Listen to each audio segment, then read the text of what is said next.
स्वतंत्रता दिवस के मौके पर नवी मुंबई में देशभक्ति का अनोखा नजारा देखने को मिला।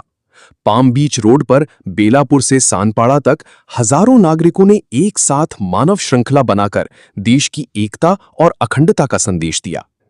हाथों में तिरंगा और दिल में देशभक्ति का जज्बा लिए नागरिक इस आयोजन का हिस्सा बने। पूरे मार्ग पर तिरंगे लहराते नजर आए और वंदे मातरम के नारों से माहौल देशभक्तिमय हो गया। नवी मुंबई की महापौर सुजाता पाटिल ने कहा कि शहर में पहली बार इतने बड़े स्तर पर मानव श्रृंखला का आयोजन किया गया है। उनके मुताबिक ये केवल एक कार्यक्रम नहीं, बल्कि देश को एकजुट रखने वाले विचार और भावना का प्रतीक है। महापौर ने कहा कि भारत की आजादी अनगिनत स्वतंत्रता सेनानियों और शहीदों के बलिदान का परिणाम है। तिरंगा उनकी त्याग, संघर्ष और देश के प्रति समर्पण की याद दिलाता है। मानव श्रृंखला के जरिए शहीदों को श्रद्धांजलि देने के साथ देश की एकता का संदेश दिया गया है।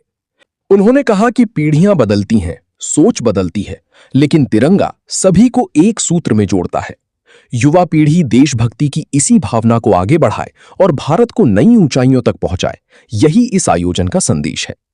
आज पहली बार ऐसा हो रहा है कि हमारे वंदे मातरम जो घोषवाक्य है उसको 150 साल पूरे हो रहे हैं। ये खाली घोषवाक्य नहीं है, ये ऊर्जा का स्रोत है। जो ऊर्जा हमारे 80 साल पहले हमारे जो फ्रीडम फाइटर्स हैं उनको मिली और उन्होंने अपना खून बहा के हमें ये आजादी दी है।